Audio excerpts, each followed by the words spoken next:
Bonsoir tout le monde, j'espère que vous allez bien à la maison. Cette semaine, j'ai décidé de me faire plaisir, de vous faire plaisir aussi, car je reçois une légende, une pionnière, en fait, notre Maurice Richard du hockey féminin, France Saint-Louis, pour ce rendez-vous femmes d'hockey présenté par M2 Assurance.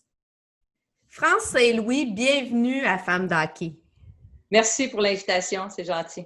Ah ben tout le plaisir est pour moi. Écoute, c'est un cadeau que je me fais. C'est une période d'anniversaire pour moi, tout comme toi d'ailleurs. Hein, on est deux balances. Oui, la seule différence, c'est que l'âge n'est pas tout à fait la même, mais quand même, on est dans la même, on est des balances, donc moi, je trouve que c'est un beau signe équilibré. Bien contente de pouvoir me faire interviewer par toi. Bien, France, j'aimerais ça qu'on parle un peu de ta carrière. Il y a plusieurs, la plupart des gens te connaissent, ont entendu ton nom, mais ça n'a peut-être pas nécessairement tout ton parcours. Parce que toi, à la base, tu as joué à la crosse. Tu as même fait la Coupe du monde de la crosse féminine aux États-Unis en 86, puis en 89 en Australie.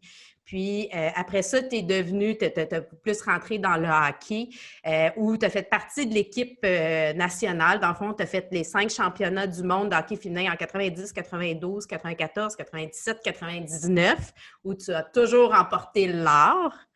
Et tu as fait partie de la première équipe féminine canadienne aux Olympiques à Nagano en 99. La médaille d'argent, je sais qu'elle faisait mal parce que, bon, vous étiez capable de débattre. Ceci étant dit, c'est une médaille. Et tu as aussi été analyste à Radio-Canada en 2002 pour les Olympiques de Salt Lake City. Et en 2014, tu as été l'assistante chef de mission à Sochi aux côtés de Jean-Luc Brassard. Puis ça, c'est seulement pour parler. Là, on fait un résumé parce que si je montrais la feuille de tout ce que tu as accompli, on n'en aurait pas assez de notre temps pour en parler. Ça, c'est ta carrière hockey, puis on va pouvoir aller un peu plus en détail, mais tu es bachelière en éducation physique, donc tu es enseignante en éducation physique. Présentement, là, tu es un peu arrêtée, là, tu n'as pas le choix, là, tu as une blessure avec tout ce parcours-là. Dis-moi, j'aimerais ça que tu me racontes comment tu as commencé à être passionnée par ce sport-là? On va parler hockey, on parle hockey, là. C'est quoi tes débuts avec le hockey? Comment ça s'est passé? Ben, honnêtement, ça a commencé avec mon frère, Bernard. Sans lui, évidemment, j'aurais pas joué au hockey, c'est sûr. Lui, il jouait au hockey. Puis à l'époque, je suivais mon frère, tous ses matchs. J'étais présente dans les gradins avec mes parents, puis j'allais le voir jouer. Puis nous, on était en face d'un parc la paroisse Saint-Alphonse. On avait 3 patinoires en face de la maison. Donc, évidemment, quand lui partait avec son bâton de hockey, ses patins, bien, je le suivais. Puis c'est comme ça que j'ai commencé à jouer au hockey avec lui sur les glaces extérieures. Puis j'aimais ça, j'adorais ça. Puis là, mon père voyait que j'aimais ça. Fait qu'il dit, peut-être que tu pourrais faire du patin artistique. J'étais pas sûre que c'était ça, mais je dis, bon, on parlait de patin. Fait que je dis, OK, je vais essayer. J'étais jeune, j'avais peut-être 9 ans, peut-être quelque chose comme ça. Et là, ben, quand j'ai vu qu'on arrivait sur la glace, on faisait des vides, puis c'était pas tout à fait ce que je voulais. Mais j'étais inscrite. Mon père dit, ben, tu vas finir le cours. Fait que j'ai fait une session pour finalement, ben, mon père essayait de trouver des équipes de hockey féminines, puis il n'y en avait pas. Dans notre coin, il n'y avait pas d'équipe.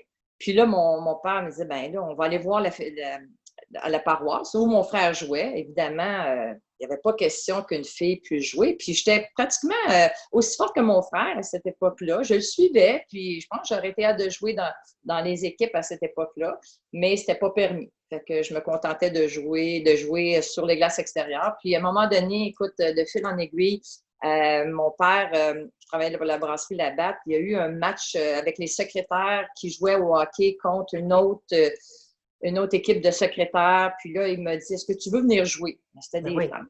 Oui, fait que je dis oui. Puis là, écoute, je suis allée. Bien évidemment, j'étais tellement plus forte que les autres parce que j'avais un bon coup de patin. Puis là, il y a quelqu'un de l'autre équipe qui m'a vu jouer, qui m'a dit, est-ce que tu joues au hockey dans une équipe? Je dis non. Et c'est un peu par l'entremise de cette fille-là, Lucie Trudel, écoute, je n'oublierai jamais son nom, qui m'a approchée et qui m'a dit, écoute, il y a une équipe senior à Montréal. Fait que c'est là que j'ai débuté à jouer. On jouait, écoute, le samedi soir à 11h le soir. Oh wow. J'avais 18 ans. Mon père n'aimait pas très. Il venait me reconduire, tu sais, mais écoute, c'était des heures écoute, de fou parce que, bon, c'est tout ce qu'il y avait comme disponibilité. Fait que j'ai commencé comme ça. J'avais 19 ans dans une équipe organisée. OK. Ensuite, écoute, de fil en aiguille, je me suis fait. Il y a eu un premier championnat canadien, puis là, ben, c'est là que je me suis fait voir sur la scène canadienne. Puis là, il y a eu un premier championnat du monde. Puis avant ça, il y a eu des championnats canadiens, c'est vrai. Oui. On joue au Québec.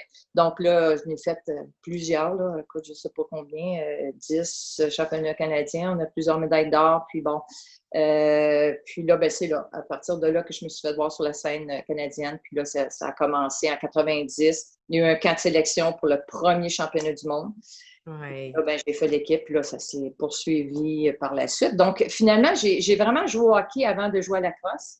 OK. Non, j'ai commencé à jouer au hockey, oui. Et en 85, j'avais 25 ans, là, je voulais m'entraîner l'été pour mon hockey. Puis là, une amie qui m'a amené jouer à la crosse. Sylvie, qui s'appelait Sylvie, mon Dieu, son nom m'échappe. J'ai joué, je suis allée jouer à la crosse. J'avais jamais tenu un bâton de crosse de ma vie. Je savais absolument rien de ça, mais ça jouait à l'extérieur sur un grand terrain. Oui. J'ai adoré ça. Bon, ça pour dire que. Il y a beaucoup de joueurs de hockey qui aiment l'été jouer à la crosse. Là. Je sais que mon frère a joué. Si je regarde, c'est comme des sports parallèles, on dirait, là, qu'on voit souvent. En tout cas, dans ma région, moi, mon frère, c'était ça. L'été, la crosse, le baseball, puis l'hiver, le hockey. Fait que ça m'a amené à aller jouer à la crosse. Puis là, ils m'ont vu. Puis là, bon, l'équipe Québec, là, j'ai joué un championnat canadien à la crosse. Là, c'est là que j'ai fait mes 2 championnats. J'ai été choisie dans l'équipe malgré mon inexpérience. Mais pour moi, c'était vraiment un défi. Hein. Puis c'est là que j'ai comme compris. Tu sais, quand tu as déjà un certain... Ben, j'avais quand même un certain talent. Tu sais, j'étais bonne dans les sports. Mais là, je me disais, waouh, là, j'arrive dans une équipe canadienne où j'échappais la balle, je faisais les éducatifs, puis et je me trouvais, tu sais, j'étais poche, excuse l'expression, mais tu sais, je me sentais vraiment pas, techniquement, j'avais pas la technique, mais là, j'ai dit, OK, là, je peux pas. Fait que je me suis pratiquée, j'arrivais à l'école où j'enseignais, parce que j'enseignais à cette époque-là en éducation physique. J'arrivais avec ma balle, mon bâton, le matin à 7 heures, je me lançais contre le mur, puis regarde, tout ça pour te dire que j'ai pu vivre ce que c'est quelqu'un qui commence à jouer un sport, puis qui commence, puis c'est pas évident que toi, tu es tellement à l'aise là-dedans. J'étais de l'autre côté de la clôture, là, tu sais, vraiment. Puis, écoute, c'était une expérience extraordinaire. J'ai fait 2 championnats mondiaux. Puis, par la suite, ben là, le hockey féminin a commencé son premier championnat mondial en 90. Donc là, j'ai dû choisir entre la crosse et le hockey. Puis, pour moi, le hockey était mon sport favori. Donc, j'ai dû laisser tomber la crosse. J'aurais adoré continuer, mais je ne pouvais pas faire les 2 sports à un niveau élevé. Fait que j'ai choisi de jouer au hockey. Puis là, ben, la carrière a parti par la suite au hockey. Donc. Mais est-ce qu'à la maison, il y avait les rendez-vous du samedi soir? Est-ce qu'on écoutait le hockey ou si on pratiquait le hockey? Religieusement. Moi, j'écoutais tous les matchs des Canadiens. Mes parents me laissaient écouter les matchs des Canadiens, tous les matchs. J'étais une fan. Même à l'école? Ah, ouais, écoute, puis tu sais, pour moi, Béliveau, je vois son numéro 4, là, je vois Béliveau, tu sais, Henri Richard, Maurice Richard. Maurice Richard, non, moins lui, mais c'était plus Henri Richard, Yvan Cournoyer, puis tous ces joueurs-là que moi, puis ils gagnaient des Coupes Stanley. Puis vraiment une anecdote que j'oublierai jamais. Yvan Cournoyer était ami avec mon oncle qui travaillait à la brasserie Labatt aussi. Et un soir qu'il avait gagné la Coupe Stanley, il revenait à l'aéroport, puis on s'est rendu. Et écoute, j'ai eu la chance d'aller chez Yvan Cournoyer avec des joueurs du Canadien. Écoute, j'étais assis dans ma petite chaise dans un coin, puis de voir tous ces joueurs-là, c'était la fête. Mais j'étais jeune, là, j'avais peut-être, je sais pas, écoute, c'était peut-être 75, une des nombreuses Coupes Stanley. Écoute, ça m'a marqué à vie. Je les voyais, tu sais, je me disais, je vois les joueurs du Canadien, puis je capotais, là, c'était vraiment incroyable. Mais tout ça pour te dire que c'était un moment où, tu sais, la Coupe Stanley, on en voit rarement maintenant, mais c'était... Oui, non, la dernière à date il y en a une qui vient d'être gagnée, là, mais pas ici. Elle était pas bien. Puis c'est drôle, je vais faire un parallèle parce que Callie Chilios aussi, elle a joué à la crosse. Là, elle est commentatrice. Oui, elle a été à NCAA Division 1. Fait que c'est pour ça que, tu sais, pour moi, on dirait que je lis beaucoup sur la crosse dernièrement. Ah non, c'est un beau sport, c'est un sport extraordinaire, tu sais, qui joue dehors. Je voyais beaucoup tu disais tout à l'heure de similitudes avec le hockey parce que c'est un sport où c'est un sport d'équipe, hein. Oui, on est beaucoup plus sur le terrain. On était peut-être, je sais pas, 11 sur le terrain. Mais, tu sais, de jeu technique de passe et va, tu sais, d'avoir une vision périphérique. Puis moi, j'adore courir. Donc, évidemment, c'était parfait pour moi. J'ai adoré ce sport-là. Ça m'amène parce que le sport a une grande place dans ta vie. Bon, on disait tantôt que bon, tu as été opéré à l'épaule gauche. Bon, tu peux plus jouer au golf, au hockey, tu sais, tous les sports de raquettes, là, toi, c'est un gros deuil pour toi présentement. Mais ça veut pas dire que tu es inactive. Tu continues à faire, tu cours, tu fais du vélo. Tu as vraiment ça en toi. Puis même dans ta formation, ce que tu fais comme travail, tu transmets ta passion. Ah oui, c'est sûr. Écoute, c'était un gros deuil que j'ai fait suite à mes nombreuses. Tu sais, j'ai été opérée 1, 2, 3 fois, ben 2 fois aux épaules, puis après ça, la dernière, c'était vraiment un remplacement total d'épaules. Donc, je sais ce que c'est les épaules. Donc, il a fallu que je fasse un deuil qui était pas évident parce que je suis en super bonne forme, puis j'aurais pu jouer au hockey jusqu'à 80, là, d'après moi, mais mes épaules ne me le permettent pas. Je fais pas exprès non plus pour empirer. Mais oui, pour moi, tu vois, comme là, ça fait l'année passée, j'ai commencé à faire du patin de vitesse. Fait que je me dis, bon, j'ai mes jambes, je suis capable de. Puis là, je capote là-dessus. Écoute, j'ai commencé le mois de novembre passé, je me suis acheté des patins, des longues lames. On fait ça à Maurice Richard. Là, j'espère que ça ne sera pas annulé. Apparemment que ça va être annulé à cause de la COVID. Mais tout ça pour te dire que j'essaie de trouver des choses parce que le côté sport, pour moi, je ferais n'importe quel sport. J'adore ça. Je suis active. Il n'y a pas une journée où je fais rien. C'est dans ma nature, c'est ancré en moi. C'est quand on parle de saines habitudes de vie. Puis c'est un peu ça que je faisais quand j'enseignais. Mes étudiants au cégep, c'était de leur faire comprendre que c'est tellement important. C'est un investissement sur ta santé. Si tu veux vieillir en santé et non pas être à l'hôpital, ben investis dans ta santé. Puis que ce soit pas nécessairement faire des athlètes, mais d'être actif, d'aller marcher, faire la randonnée pédestre, faire du vélo, courir. Il y a tellement de choses que tu peux trouver comme activité. Alors ça, pour moi, c'est super important. Puis c'est encore important, tu sais, on vit une situation présentement, bon, avec la COVID, la pandémie, malheureusement, il y a beaucoup de sports qui sont arrêtés, mais ça ne veut pas dire d'arrêter d'être actif. Je comprends Non. qu'on ne peut pas nécessairement faire toutes les activités qu'on le souhaiterait, mais il y a d'autres façons de continuer, que ce soit la marche, le vélo, les entraînements à la maison, de faire des regroupements Zoom, puis de vous entraîner entre vous. Il y a une façon de continuer. Je pense que c'est important de l'amener. Puis, on ne veut pas non plus développer des douleurs. Puis, tu sais, je prends un petit moment parce que j'ai Cathy Desjardins qui te salue, une de Ah nos ben, nouvelles même chose, chroniqueuses. salut de ma part. Oui, avec plaisir. Et qui va nous écrire justement, elle va nous faire des articles sur la douleur chronique. Et ben, je fais un parallèle parce que je vois le bon, justement, tes opérations, là, c'est quelque chose là, que tu as eu à Ouais. vivre, toi, hein? Je dis honnêtement, avant mon opération, parce que, écoute, je vais avoir 62, j'ai pas peur de dire mon âge, mais je suis quand Je ne même. fais pas, fait que c'est correct. OK, c'est bon. Puis, je te dirais, il y a peut-être 5, 6 ans, moi, c'était des douleurs constantes à l'épaule. C'était, écoute, tous les jours, j'avais mal. Donc, tu sais, à un moment donné, ça joue sur l'humeur, ça joue sur la personne qui vit avec toi. Donc, quelque part, je me disais, bon, là, ça n'a pas de bon sens. Puis, j'étais jeune, il me disait, la technologie au niveau des épaules, c'est pas à point. Fait que j'essaie de repousser, cortisone, puis je faisais mes exercices quand même. J'essaie de garder une mobilité parce que c'est super important. Si tu fais rien, ça reste, c'est difficile après de pouvoir le bouger. Fait que je sais ce que c'est des douleurs chroniques. Là, aujourd'hui, je suis tellement bien. Bon, suite à mon opération, c'était long. Ça prend au moins une bonne année avant de tout récupérer parce que l'épaule, tu sais, c'est quand même une articulation qui est multidirectionnelle, qui bouge en toutes les directions. Il y a beaucoup de ligaments qui est autour de ça. Mais j'ai toujours gardé cette discipline-là de vraiment garder une flexibilité pour pouvoir continuer à bien bouger puis à bien faire mon activité. Puis comme tu disais, tu sais, la COVID, puis c'est sûr que ça me fait de la peine quand on voit les sports d'équipe qui sont annulés, tout ça, mais il faut trouver un moyen autre pour pouvoir laisser notre... tu sais, d'aller chercher cette adrénaline-là qu'on a besoin puis qui nous fait du bien au bout de la ligne, tu sais. Mais il faut le faire pour les gens aussi, tu sais. Je veux dire, c'est un peu un sacrifice que toute la population doit faire, mais je pense qu'il faut le faire aussi là, parce que c'est pas évident ce qui se passe.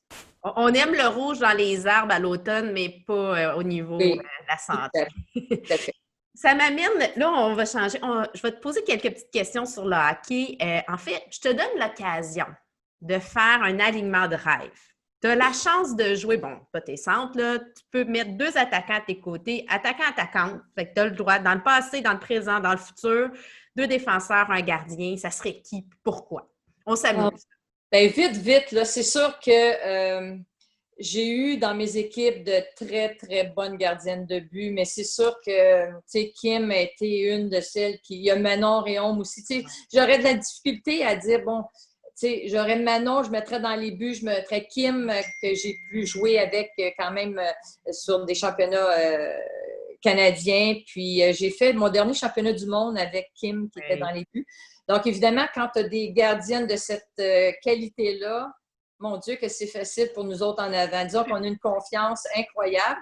Donc, c'est pour ça de dire juste une en particulier, je te donne ces On deux a le droit à filles deux. qui, puis tu sais, même Charline Labonté, c'est une bonne, mais je n'ai pas vraiment joué avec elle, elle est plus jeune. Donc, on va mettre ces gardiennes-là dans les buts. À la défense, ben, tout de suite, ce qui vient me l'idée, c'est Thérèse Brisson.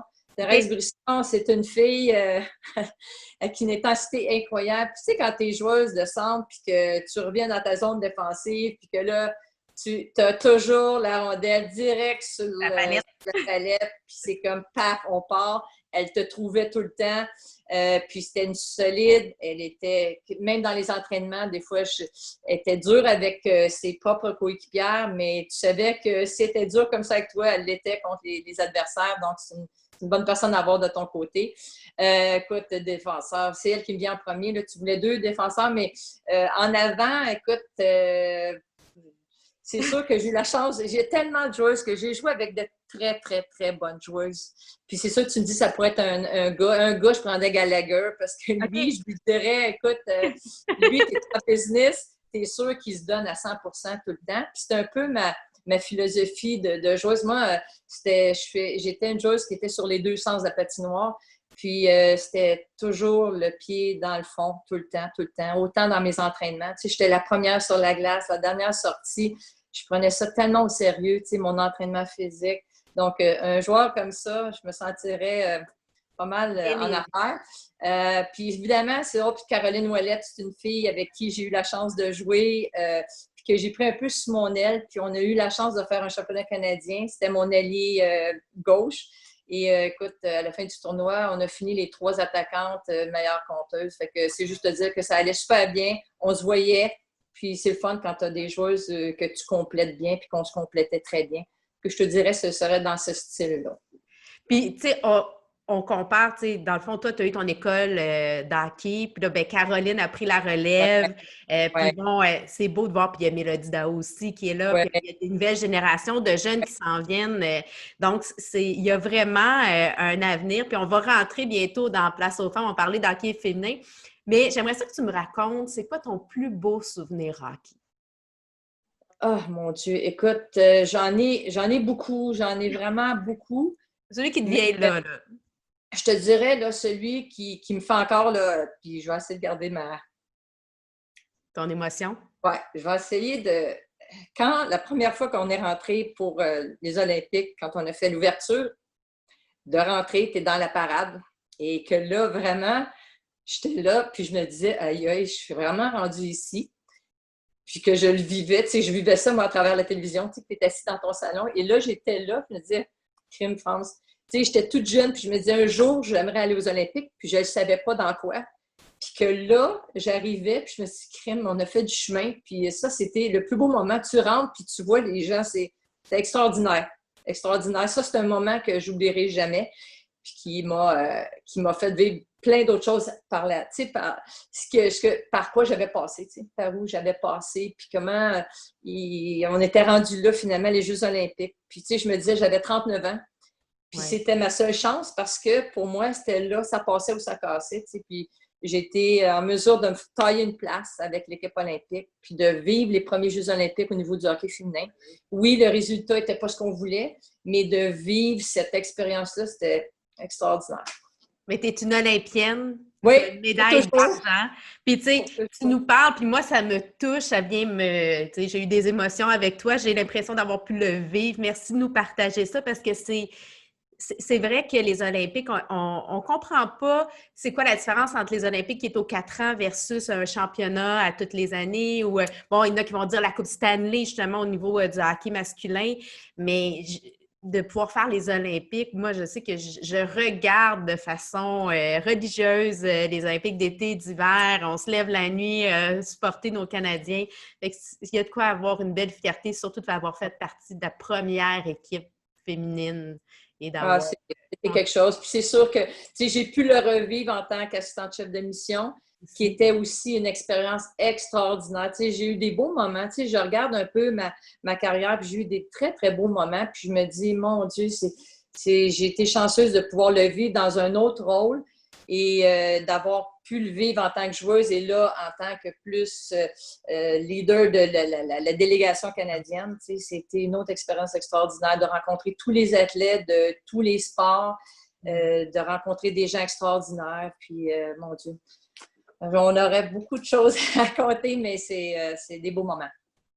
J'en ai pleuré.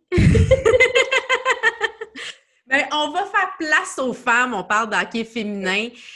On va parler du hockey féminin, justement. En 2014, tu avais donné une entrevue, justement, à peu près à cette période-ci, à Mathieu Brunet.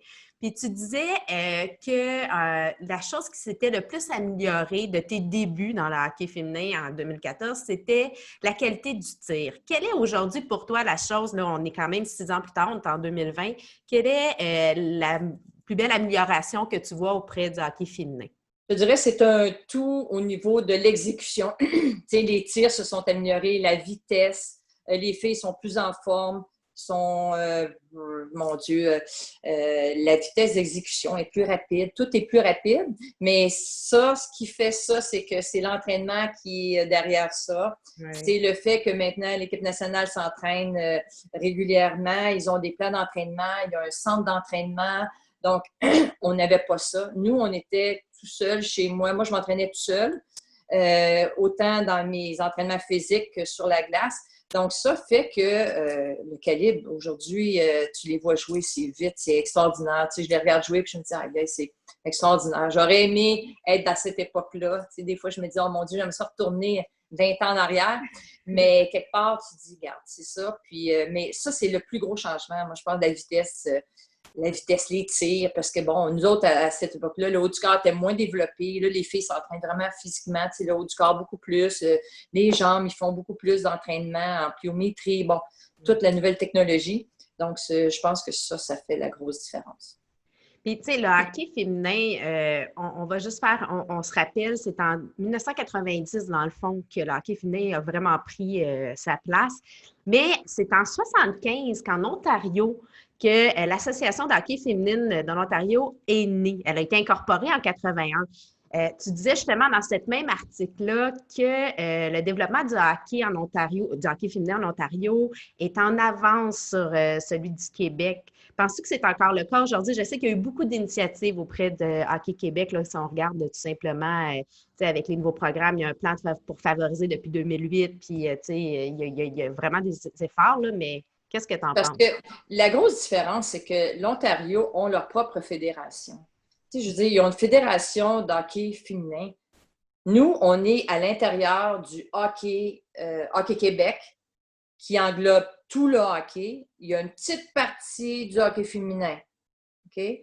Tandis que le hockey en Ontario, c'est leur grosse fédération. Donc, tout est mis en fonction du hockey féminin. Ceux qui sont là, les bénévoles, ceux qui travaillent en fonction du hockey féminin. Nous, on a peut-être une personne ou deux qui travaillent pour le hockey féminin, puis que les régions, on a un problème de la distance. On est... il y a eu un moment donné, j'étais impliquée avec la Fédération de hockey sur glace, puis on voulait justement essayer d'aller vers ça, d'avoir notre propre fédération.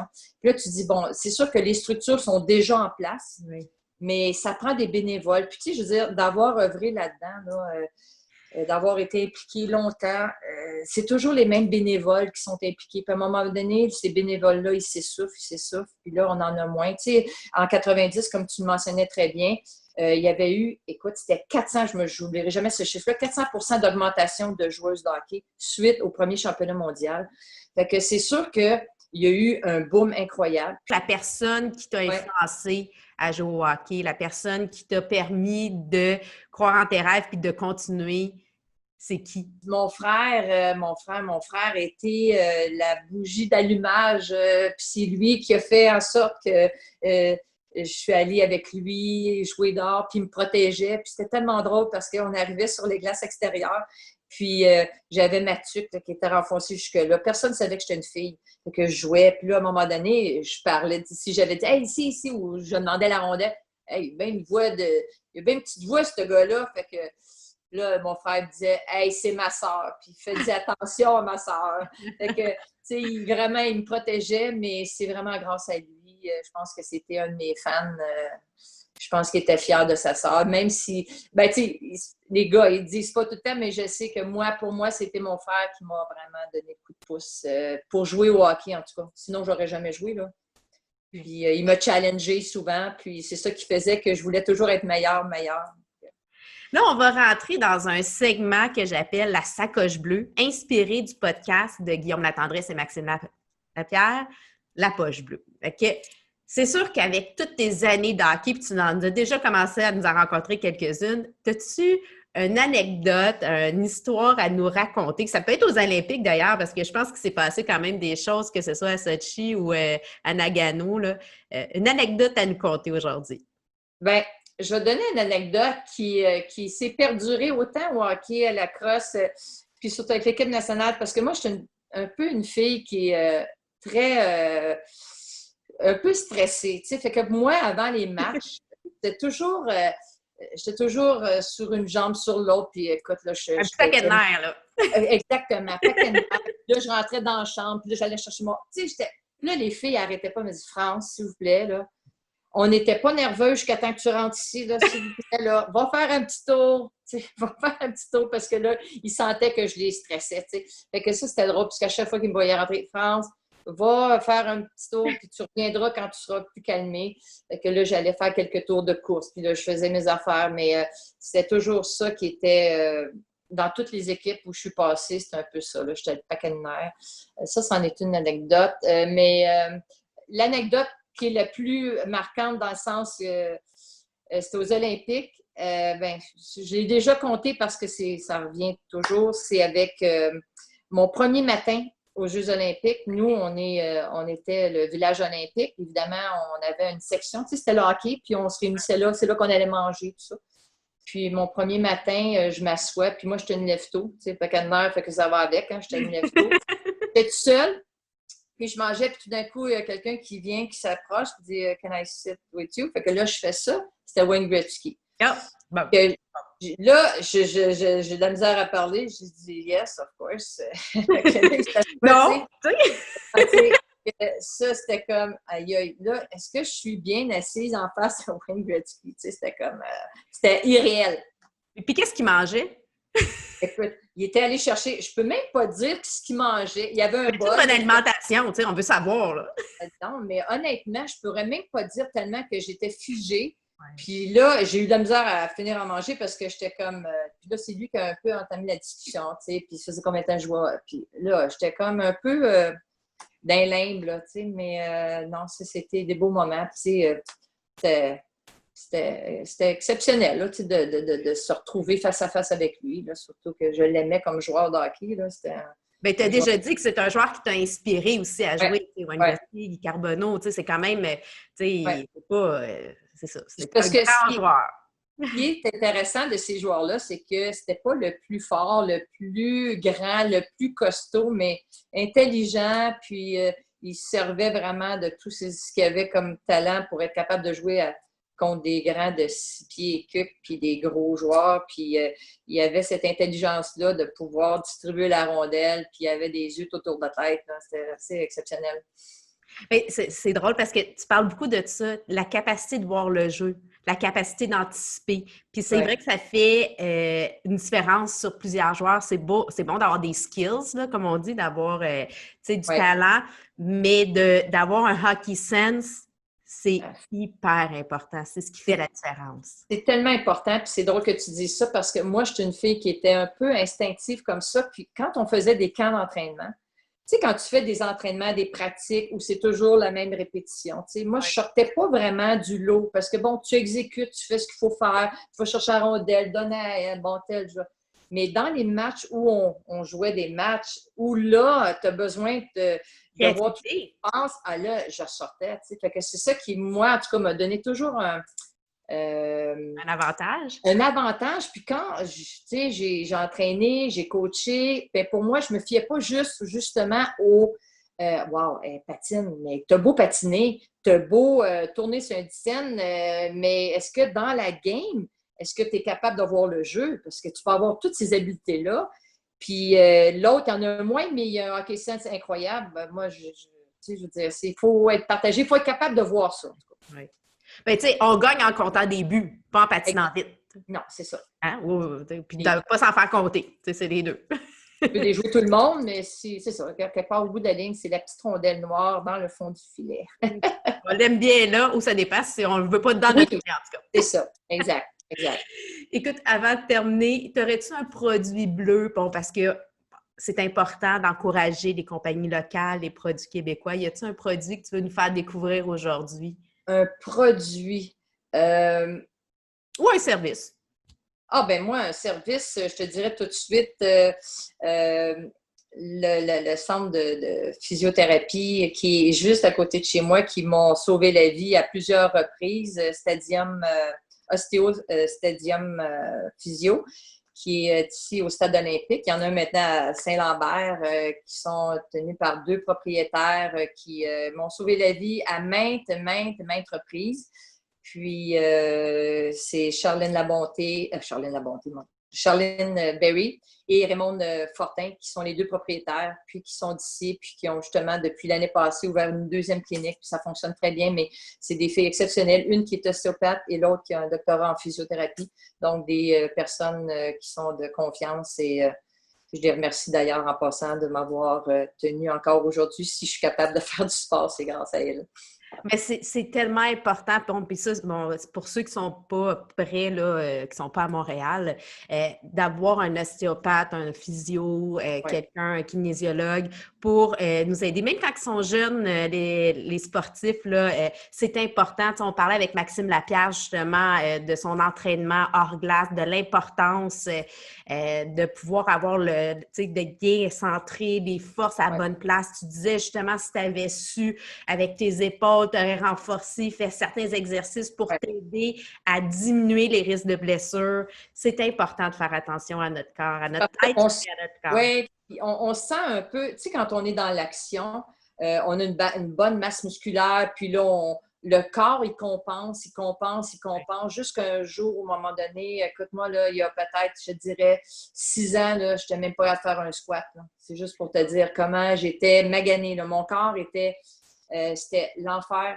Puis c'est pour ça que je me dis, tu sais, souvent quand tu es jeune, tu penses que tu es correct, tu penses que le corps compense, mais à un moment donné, il faut avoir régulièrement, un peu comme une voiture, tu sais, changement d'huile, là, c'est bon pour fait que le corps humain aussi a besoin que ça soit, puis je trouve que tous les spécialistes, que ce soit chiro, ostéo, physio, ils sont tous importants dans la mesure où, dépendamment de ce que tu as comme mot, mais même massothérapeute, tu sais, on y va pas assez souvent. Il faut justement délier nos muscles, tu sais.